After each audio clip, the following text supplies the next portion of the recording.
Eh? The storyteller calls. Eh? The children answer back, their voices rising like crickets in the night. Now listen, my children. Before the fire dies and the drums grow cold, I bring you a tale that flows like water, smooth at first, but deep and dark beneath. It is the story of a man who tried to drink the river dry, a man whose hunger was greater than his shadow, whose hands reached so far, they caught the moon herself. Ah, but the river remembers, and when the river remembers, even the moon hides her face. This, my children, is the tale of Koba the fisherman, and the river that swallowed the moon. Long ago, before men had learned to count their wealth in cows and coins, when stories were still young and the earth spoke through wind and rain, there was a village called Nyalamba, resting by the curve of a great river. The people of Nyalamba were known for two things: their songs that could charm birds from the trees, and their markets that overflowed with millet, yams, and fish. The river was wide, as 100 drums laid side by side gave them life. It was said that the moon herself bathed in its waters each night, and that was why it shimmered so brightly. The people called it Mutoni wa Mwezi, the river of the moon. Every evening, when the sky blushed and the first frogs began their chorus, the elders would gather the children by the fire. One elder, old Mama Kalisha, with her hair white as cotton, would begin. Listen, children of Nyalamba, listen before the stars fall asleep, for what I tell you now is not just story, it is the memory of the earth. And she would tell the tale of Koba the fisherman, the man whose hunger was greater than the river's depth. Koba was a strong man, tall and dark, with eyes that glowed like wet stone. Every morning he pushed his canoe into Mutoni wa Mwezi, casting his nets while humming old river songs. His catch was always good, enough to feed his wife Nala and their 3 children. But one season, when the rains were late and the river thinned like a dying snake, Koba's luck changed. He threw his nets again and again, but they came up light. The fish had gone deep, perhaps to follow the moon's hidden reflection. One evening, as he sat frustrated on the bank, an old man appeared beside him. His beard was long, and his clothes shimmered faintly, as if made of water. "Why do you frown, son of the river?" the old man asked. "My nets are empty." Koba sighed. "The river has forgotten me." The old man smiled, his eyes glinting like fish scales. "The river forgets no one, but it tests the hearts of those who drink from it. Throw your net once more, but when you catch what lies beneath, remember this: do not take more than you need." Koba, thinking the man merely a wanderer, laughed and cast his net again.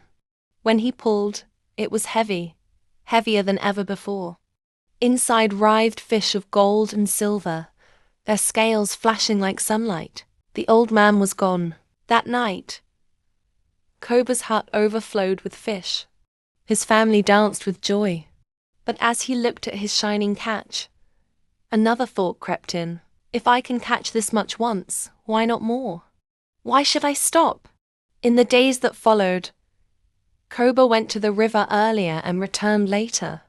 He began selling his fish in nearby villages, trading for cloth, beads, and goats. People began to call him Koba the rich fisherman. But his wife, Nala, noticed a change. "You smile no more," she said. "You count your coins as if they were your children." Koba brushed her aside. "I am working for us, woman. One day we will be the richest family in Nyalamba." The next dawn, still angry, Koba went back to the river, earlier than any fisherman ever had. As he pushed his canoe in, the old man appeared again, standing knee-deep in the water as if the river held him up. This time, his voice rolled like thunder. "Koba, this river is thinning.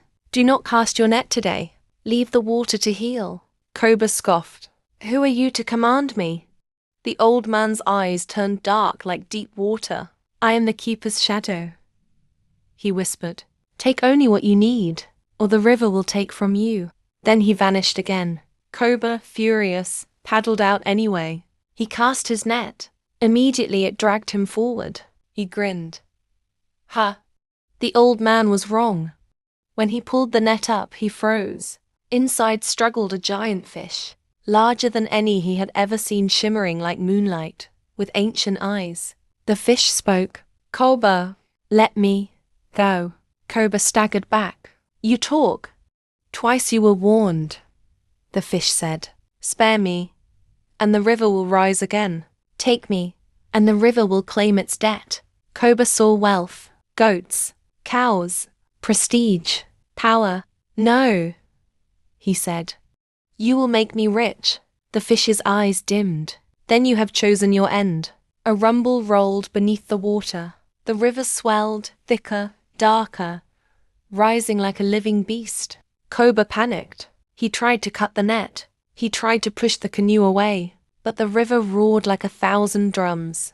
The waters rose into a towering wave and crashed upon him. Koba's scream was swallowed whole. The canoe spun. The net sank. The river closed. Koba the fisherman was gone. For 3 days, the village searched. They walked the banks. They lit torches. They beat drums. Nothing. On the 4th day, the elders gathered by the river. They brought honey, cola nuts, and white cloth. The chief elder knelt. "River of the moon, forgive the son who took too much.